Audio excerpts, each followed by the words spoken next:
갈라디아서 강의 네 번째 시간입니다. 지난 주일은 전도는 필수라고 하는 제목으로 말씀을 드렸습니다. 그리스도인의 삶의 목적은 하나님을 기쁘시게 해드리는 것입니다.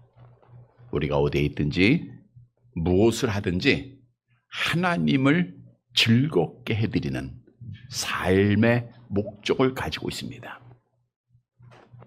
그러면 하나님께서는 무엇을 기뻐하시는가? 뭘 좋아하신다 그랬죠? 예배 드리는 거 좋아하시고 하나님께서 좋아하는 일 하시는 거 좋아하세요. 그리고 전도를 기뻐하십니다. 따라서 그리스도인에게 전도란 필수입니다. 우리는 언제 부름 받을지 알 수 없지만 하나님께서 나를 부르시는 그 순간까지 전도는 반드시 해야 됩니다.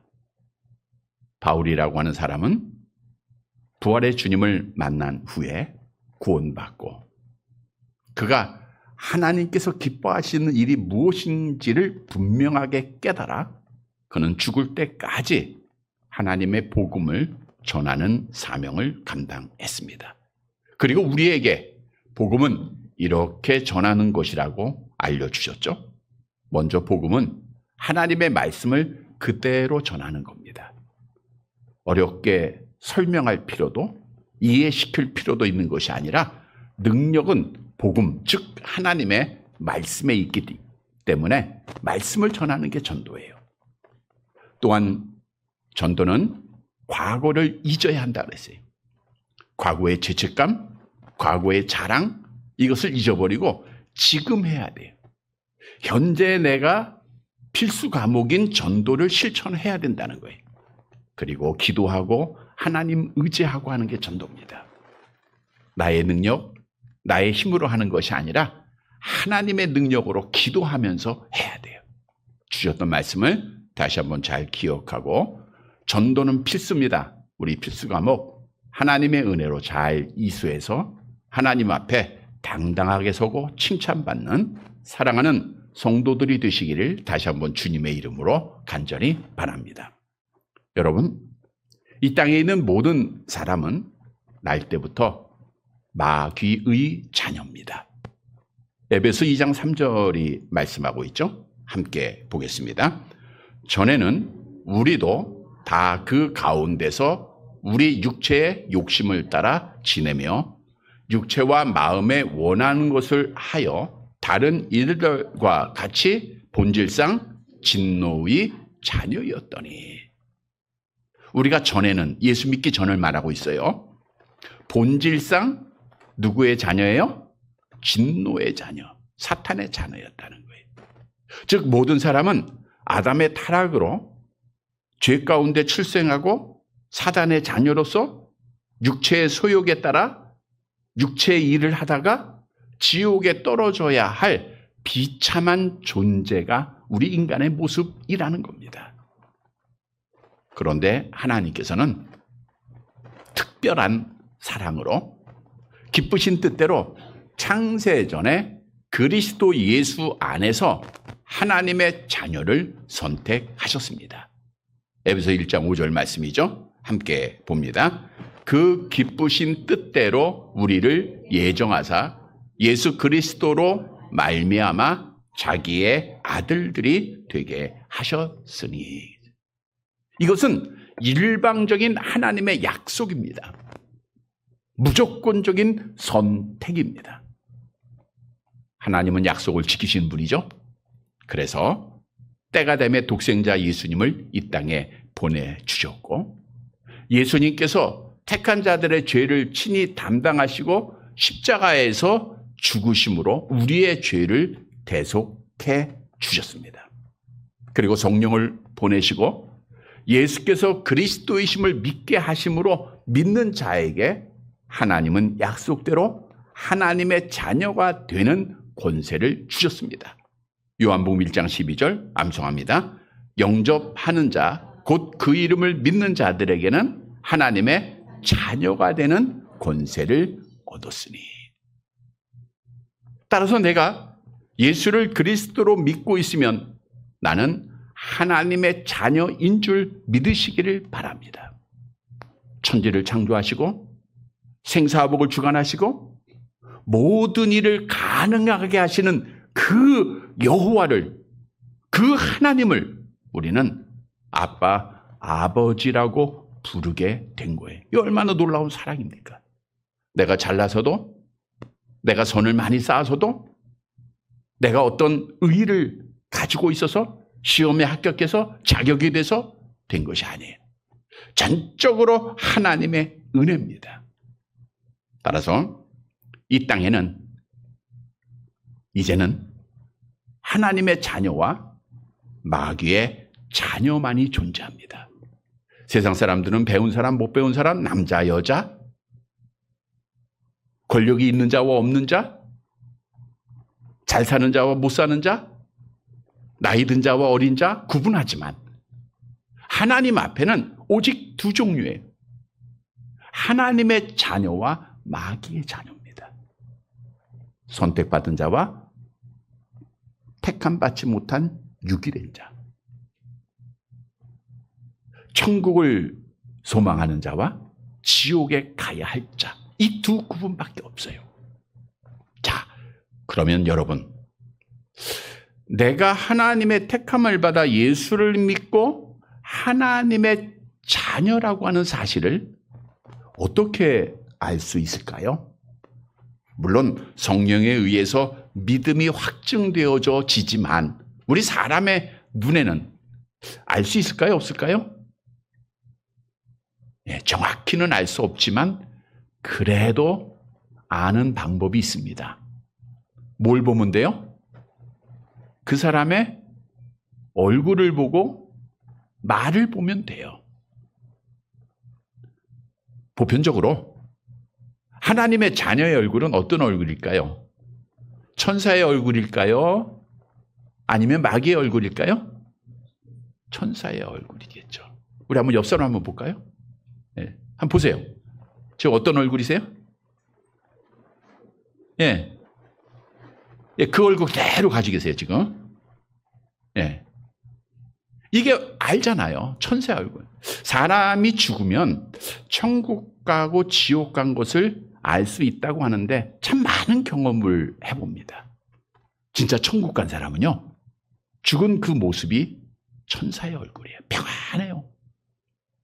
근데 지옥 간 자는 마귀의 얼굴을 가지고 있어요. 이 땅에서도 하나님의 자녀는 항상 천사의 얼굴을 가지고 있어야 합니다. 많은 사람을 만나며 저 사람이 교회를 다니는지 예수를 믿는지 아니면 마귀의 자녀인지는 쉽게 구분이 되는 게 그분의 표정이에요. 그러니까 우리는 늘 천사의 얼굴을 가지고 있어야 돼요. 뿐만 아니라 우리의 말도 부정적인 말이 아니라 긍정적인 말을 해야 돼요. 하나님의 자녀는 겸손하고 마귀의 자녀는 교만합니다. 하나님의 자녀는 하나님을 위한 삶을 살고 마귀의 자녀는 자기를 위한 삶을 살아요. 하나님의 자녀는 이렇게 주일에 나와서 하나님 앞에 예배를 드립니다. 하나님의 자녀는 지금의 형편에 만족하고 감사할 줄 알고 마귀의 자녀는 항상 불평하고 원망을 합니다. 하나님의 자녀는 덕을 끼치는 말을 하고 마귀의 자녀는 아름답지 못한 말들을 합니다. 여러분, 오늘 본문은 하나님의 자녀가 마귀의 자녀와 무엇이 달라야 하는가? 어떤 삶으로 본이 돼야 하는가를 말씀해 주고 있어요.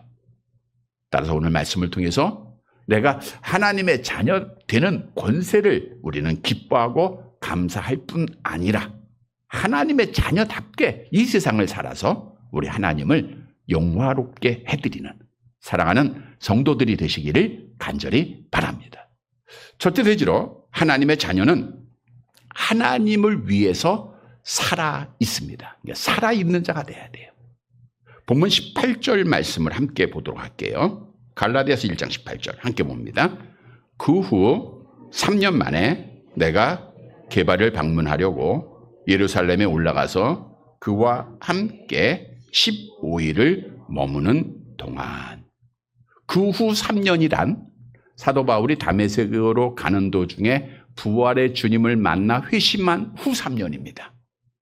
부활의 주님을 만나고 회심한 주 3년이 지나서 우리 지난주에 사도 바울이 다메섹으로 가는 중에 부활의 주님을 만나요.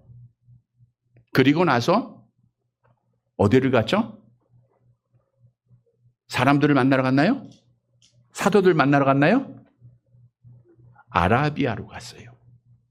아라비아로 가서 얼마간 머무면서 1대1로 하나님과 영적 교제를 하고 능력을 받습니다.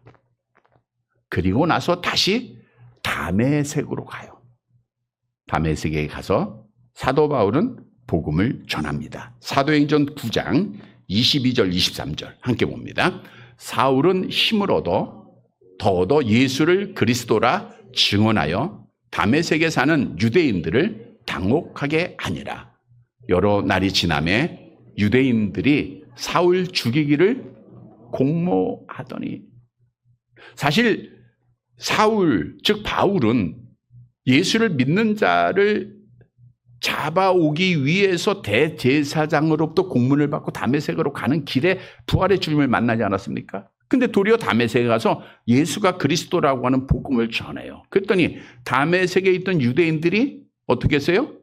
사울을 죽이려고 했다는 거예요. 공모를 했어요. 거기에 보면 여러 날이 지났다. 여러 날이 지났다는 것이 3년이 지났다 그 뜻입니다. 그래서 사도 바울은 그 박해를 피해서 예루살렘으로 가게 됩니다. 3년 만에 가는 거예요. 근데 오늘 본문에 보면 예루살렘에 누구를 만나러 가요? 다 벙어리 되기로 하시고 결심 오신 거예요? 누구를 만나요? 게바. 게바는 누구예요? 베드로죠. 게바는 아람 말로 반석이라는 뜻을 가지고 있고요. 헬라 말로 베드로입니다. 같은 뜻이에요. 반석. 게바는 베드로입니다. 베드로를 만나러 가는 거예요. 자, 그런데 사도 바울은 예루살렘에 먼저 된 사도들로부터 사도권을 임명받기 위해서 그 권위를 찾기 위해서 간 것이 아니에요. 잘 보셔야 됩니다. 당시에 이제 갈라디아 교회 거짓 교사들이 야, 사도 바울은 사도가 아니야. 사람으로부터 배운 거야. 라고 말하지 않았습니까? 이미 갈라디아서 1장 1절에 사도 바울은 자기의 사도권은 사람으로부터 주어진 것이 아니라 누구로부터 주어졌다 그랬어요? 그리스도 예수로부터 내가 받았다라고 말했죠.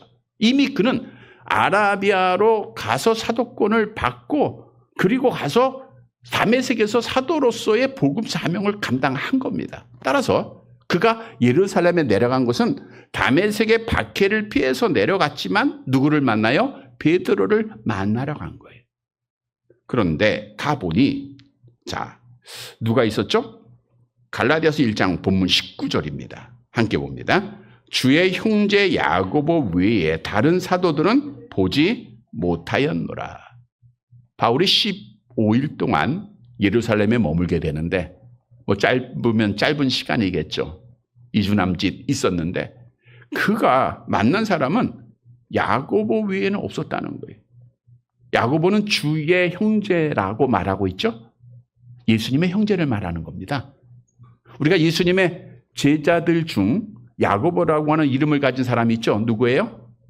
요한의 형제 야고보, 또 알페오의 아들 야고보, 이렇게 두 사람이 있어요. 근데 그 사람들은 그 자리에 없었고 예수님의 형제 중 하나였던 야고보가 예루살렘 교회에 있었다 그 뜻이에요. 우리 예수님에게는 여러 형제들이 있었죠. 마태복음 13장 55절 함께 봅니다.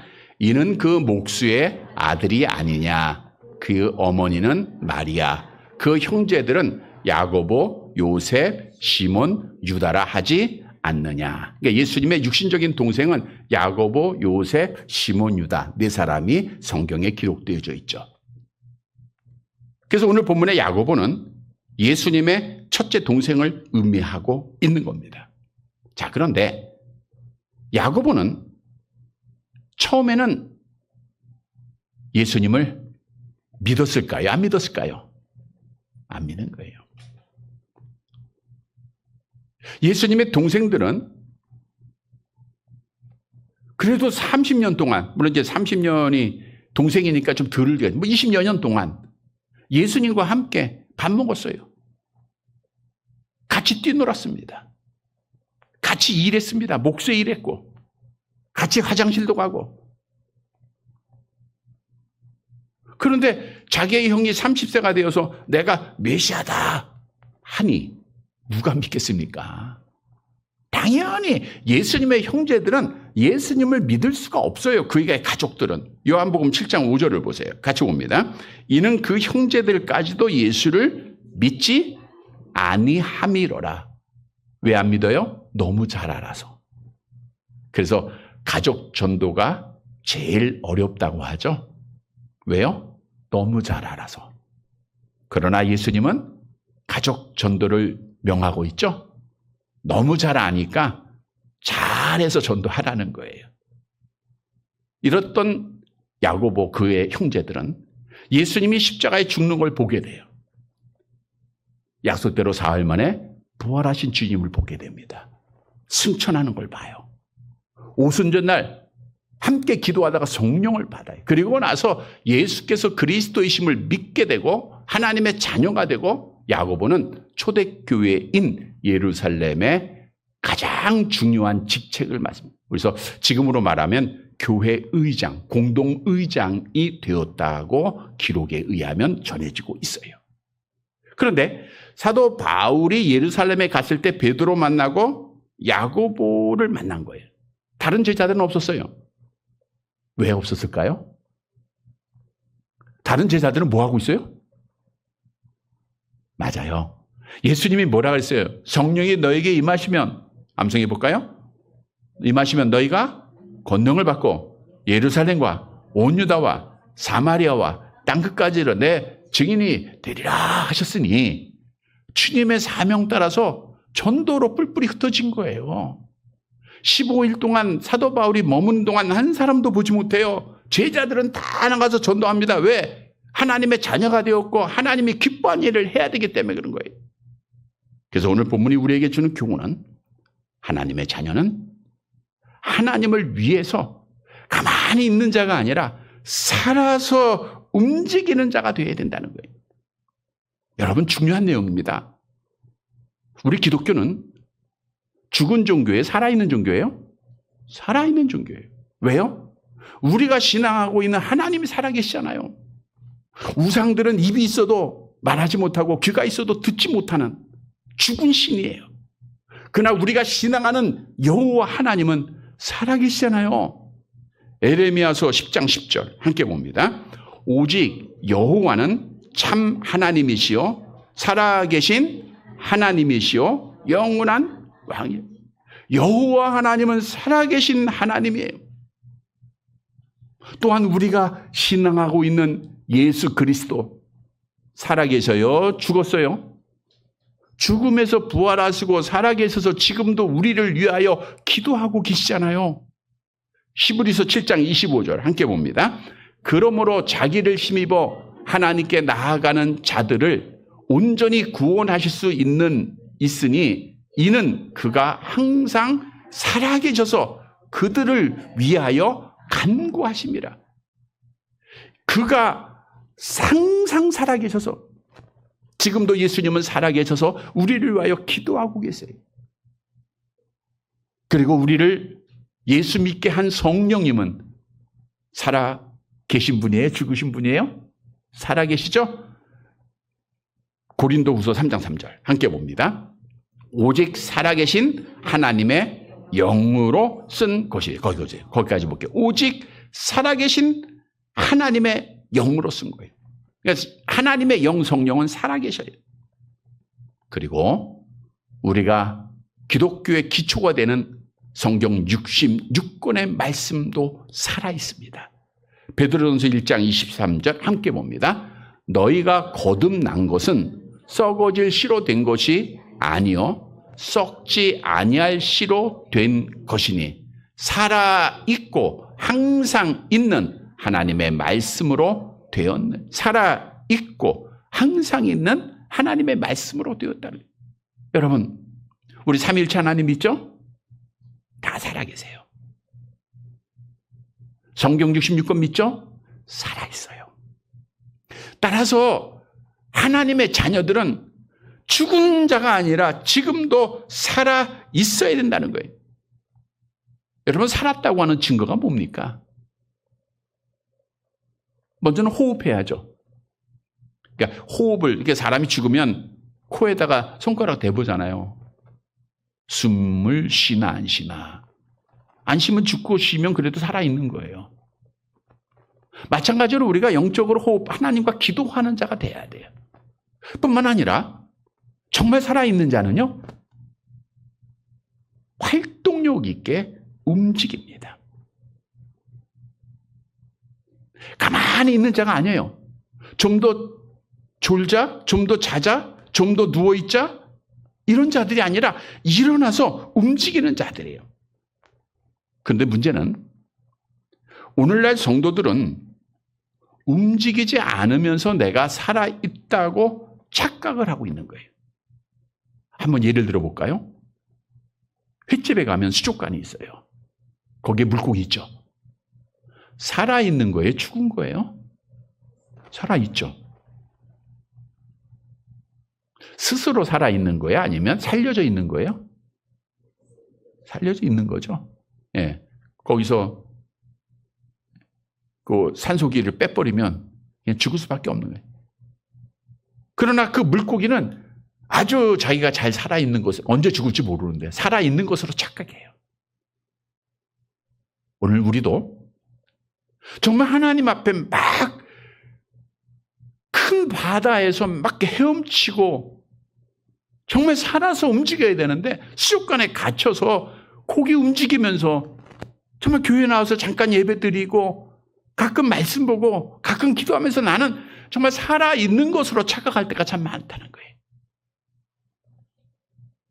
정말 우리는 살아있는 자가 되어야 됩니다. 여러분, 기독교는요, 가만히 있는 종교가 아니잖아요. 기도만 하고 입만 벌리고 있는 종교는 아닙니다.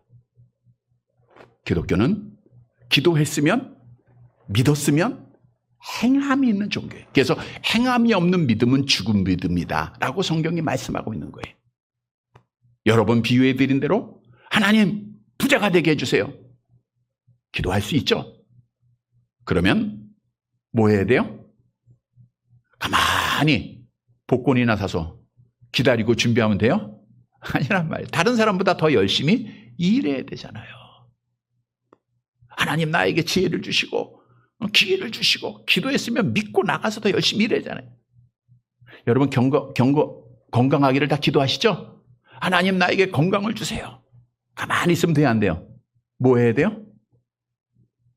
네, 운동도 해야 되고 또 잘 먹고 네, 약도 잘 먹고 병원도 가야 되고 그래야 돼요. 그래야 건강해지는 거 아닙니까? 하나님 우리 가정 편안하게 해주세요. 다 기도하죠. 그럼 어떻게 해야 돼요? 화낼 것도 좀 내지 말고 배려도 할 줄 알고 양보도 할 줄 알고 그런 행위가 따라가야 한다는 거예요. 하나님께서 아브라함에게 이런 복을 약속합니다. 창세기 13장 14절 15절 함께 봅니다. 롯이 아브라함을 떠난 후에 여호와께서 아브라함에게 이르시되 너는 눈을 들어 너희 있는 곳에서 북쪽과 남쪽 그리고 동쪽과 서쪽을 바라보라. 보이는 땅을 내가 너와 네 자손에게 주리니 영원히 이르리라. 얼마나 귀한 약속입니다. 여러분 이 말씀이 지금 여러분에게 주시는 거예요. 동서남북을 다 바라보세요. 보이는 곳을 내가 너와 네 자손에게 주리라. 그런데 하나님께서 그 다음 이렇게 명령하세요. 창세기 13장 17절 함께 봅니다. 너는 일어나 그 땅을 종과 횡으로 두루 다녀보라. 내가 그것을 내게 줄 건데 뭐 해야 돼요? 다녀야 돼. 열심히 다녀야 됩니다. 우리가 기도하는 단계도 첫째는 구하는 단계죠. 그 다음 뭐 해야 돼요? 찾아야 돼. 그냥 가만히 찾지 못 찾아요. 그 다음 뭐 해야 돼요? 찾았으면 문을 두드려야 돼. 열 때까지 열심히 두드려야 됩니다. 물론 오늘날 마귀의 자녀들도 열심히 일합니다. 정말 새벽부터 얼마나 많은 사람들이 열심히 일하는지 몰라요. 그런데 그들은 누구를 위해서 열심히 하는 거예요? 자기를 위해서. 우리는 누구를 위해서 열심히 해야 돼요? 하나님을 위해서. 그게 하나님의 자녀예요. 그러면 하나님을 위해서 내가 열심히 해야 할 것이 뭔가? 사도 바울이 하나님을 위해서 열심히 한 게 뭐예요? 어디를 가지 복음 전한 거예요. 다메섹에 가서도 복음을 전하고 그는 어디를 가든지 복음을 전합니다. 마찬가지요. 우리도 하나님의 복음 전함을 통하여서 열심을 내야 됩니다. 하나님, 우리가 이곳까지 이전하고 새롭게 예배드리게 되는데 이제는 우리가 빈자리가 채워지고 누구나 다 기도할 거 아닙니까? 근데 기도만 하고 전도의 실천이 없으면 채워져요? 안 채워져요? 안 채워져요. 구경꾼이 아니라 주인공이 돼야 됩니다. 방관자가 아니라 여러분들이 그 일을 행해야 되는 거예요. 어디 한번 보자. 여러분, 이게 아니라 내가 하나님의 자녀이면 내가 증인된 삶을 살아가야 돼요. 외치고 또 외쳐야 됩니다. 뿐만 아니라 우리는 하나님께서 맡겨준 일에도 열심을 다해서 움직여야 돼요. 여러분, 가정도 있고요. 직장도 있고요. 거기서 믿지 않는 자들은 게으르지만 여러분들은 열심을 내야 돼요. 하나님을 위해서, 하나님의 영광을 위해서. 그래서 믿는 자들은 한 달란트 받은 자처럼 땅속에 재능을 묻어둔 자가 아니라 2달란트, 5달란트 받은 자처럼 열심히 하는 자들입니다. 직장 생활도 누구보다도 더 열심히 해야 되고요. 믿지 않는 사람과 달라야 돼요. 모든 일을 우리가 열심히 해야 되는 거예요. 성경도 말씀하죠. 잠언서 10장 4절 함께 봅니다. 손을 게으르게 놀리는 자는 가난하게 되고 손이 부지런한 자는 부하게 되느니라. 영적, 육적으로 마찬가지입니다. 성경은 이렇게 열심히 살아서 충성하는 자에게 약속하죠. 계시록 2장 10절 암송합니다. 내가 죽도록 충성하라. 그리하면 내가 생명의 관을 내게 주리라. 성도 여러분, 하나님의 자녀 참 좋죠? 이제는 누구를 위해서? 하나님을 위해서 살아있어야 됩니다. 깨어나십시다. 움직입시다. 우리가 복음 전하는 일에 움직이고 나에게 주어진 모든 달란트 여기에 열심히 충성해서 우리 하나님 영광 돌리고 하나님 앞에 섰는 날 상 받는 사랑하는 성도들이 되시기를 간절히 바랍니다. 두 번째, 하나님의 자녀는 복을 흘려보내야 돼요. 본문 21절 말씀 보도록 할게요. 같이 봅니다. 그 후에 내가 수리아와 길리기아 지방에 이르렀으나. 그러니까 사도 바울이 예루살렘에 내려가서 며칠 있었어요? 15일 있다가 어디로 가요? 수리아와 길리기아로 갑니다. 그러니까 전부 예루살렘에서 보면 다 북쪽이에요. 북쪽이는 이제 팔레스타인으로 보면 동북쪽 이렇게 되겠죠. 수리아, 길리기아인데. 자, 그러면 사도 바울이 왜 예루살렘에서 15일만 머물렀을까요? 이 답은 사도의 행전에서 우리에게 주고 있어요. 9장 29절 30절 보세요. 9장 29절 같이 봅니다. 또 주 예수의 이름으로 담대히 말하고 헬라파 유대인들과 함께 말하며 변론하니 그 사람들이 죽이려고 힘쓰거늘 형제들이 알고 가이사랴로 데리고 내려가서 다소로 보내니라 그랬어요. 왜 15일만 있었어요? 죽이려고 하네요. 왜 죽이려고 해요? 가만히 안 있으니까. 사도 바울이 지금 이제 그 3년 동안 수고했으니까 좀 쉬어야 되는데 쉬지 않고 또 예루살렘에 그 15일 머무는 동안에도 또 복음을 전하는 거예요. 그러니까 헬라파 유대인들하고 변론이 생겨요. 이들이 그러니까 바울을 죽이려고 했던 거예요. 그래서 예루살렘에 있는 형제들이 그 사실을 알고 사도 바울을 길리기아 그 지방 다소로 보내게 됩니다. 다소는 어디냐면 다소는 우리가 잘 아는 대로 사도 바울의 고향이에요. 사도행전 22장 3절 같이 봅니다. 나는 유대인으로 길리기아 다소에서 났고 이 성에서 자라 가말리알의 문화에서 우리 조상들의 율법의 엄한 교훈을 받았고 그랬어요. 그러니까 지금 길리기아 다소는 길리기아도 그렇고 그 지역이 어디냐면 터키입니다. 투르키아라고 이름이 바뀌었죠. 투르키에. 이 터키의 동남쪽에 있는 도시들이에요. 지금 거기에서 사도 바울이 나왔죠. 거기에서 머물고 있는데 이때 바나바가 바울을 찾으러 다소로 옵니다. 고향으로 와요. 그리고 바나바와 함께 오늘 본문에 기록된 수리아에 있는 안디옥 교회에 가게 돼요. 자, 사도행전 11장 25절 26절 같이 봅니다. 바나바가 사울을 찾으러 다소에 가서 만남에 안디옥에 데리고 와서 둘이 교회에 1년간 모여 있어 큰 무리를 가르쳤고 제자들이 안디옥에서 비로소 그리스도인이라 일컬음을 받게 되었더라. 그러니까 사도 바울은 한번 그의 여정을 한번 보십시다. 부활의 주님을 만나고 다메섹에 가서 뭐 했어요? 복음 전하고. 또 예루살렘에 가서 뭐 했어요? 또 복을 전하고. 또 고향에 가서도 또 복음 전하다가 바울을 만나서 어디 갔어요?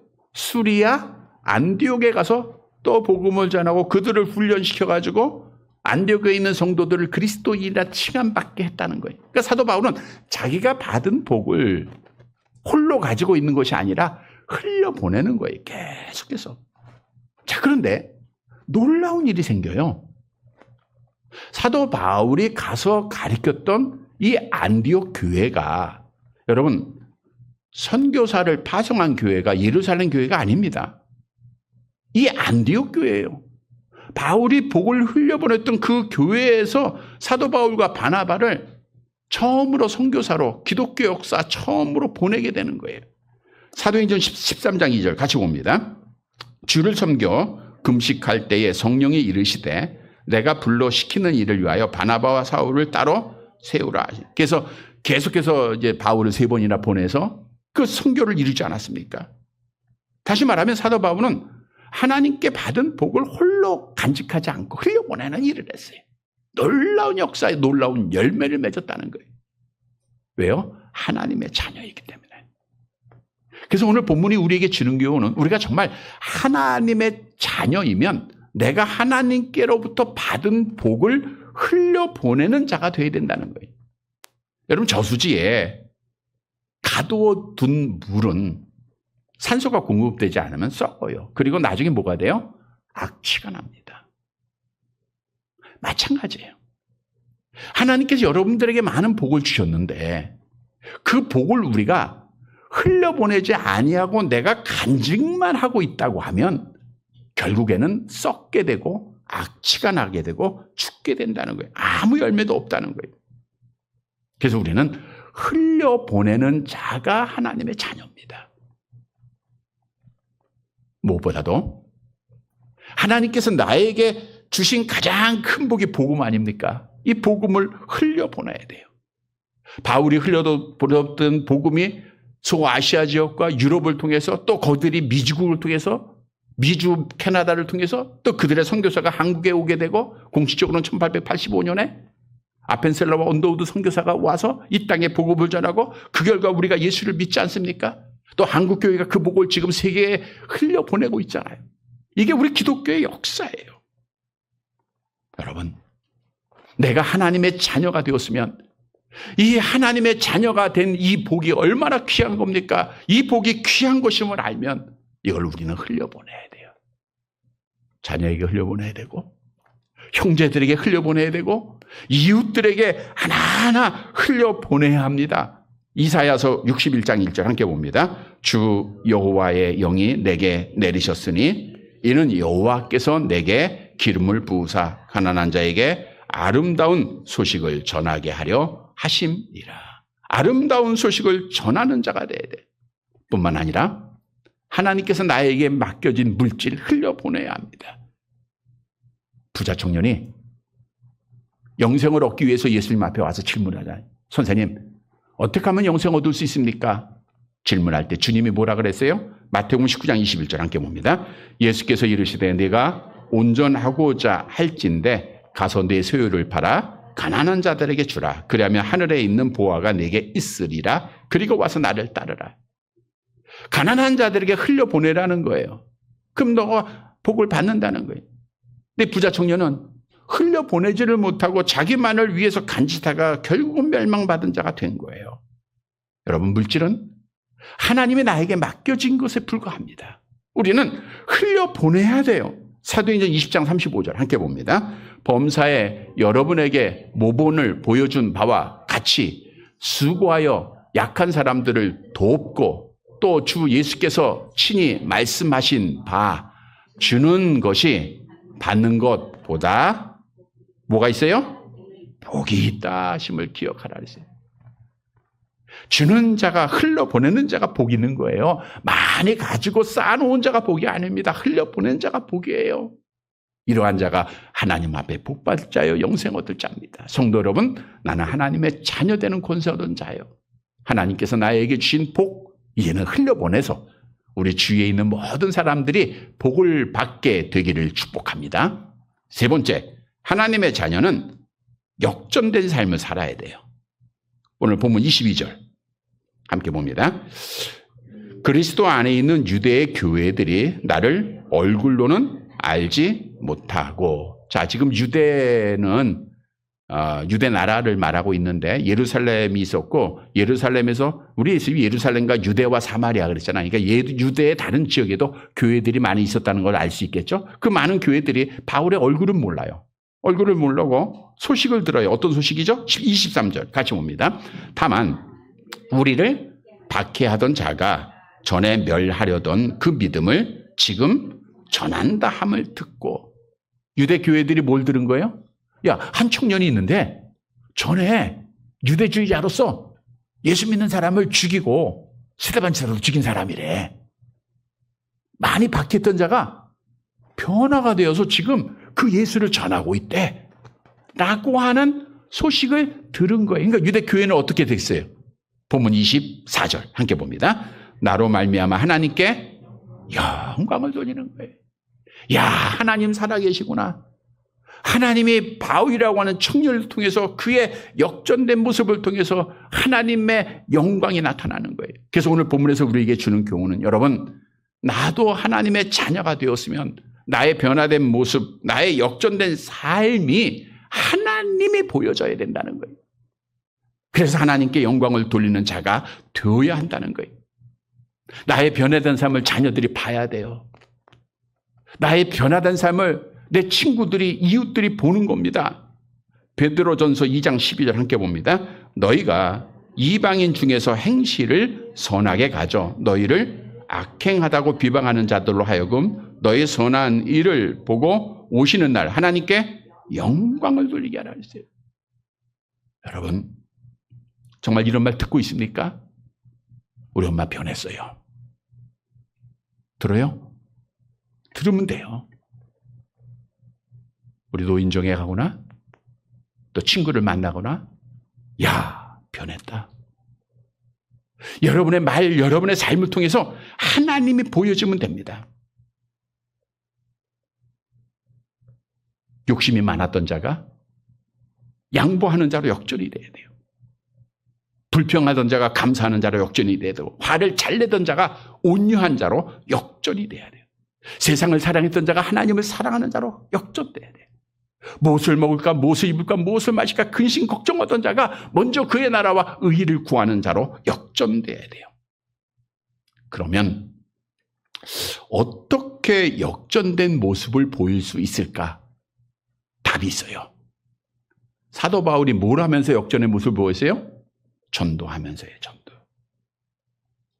여러분, 전도라고 하는 것은 말의 전달, 휴지 하나 전달해주고 전도지 하나 전달하는 게 아닙니다.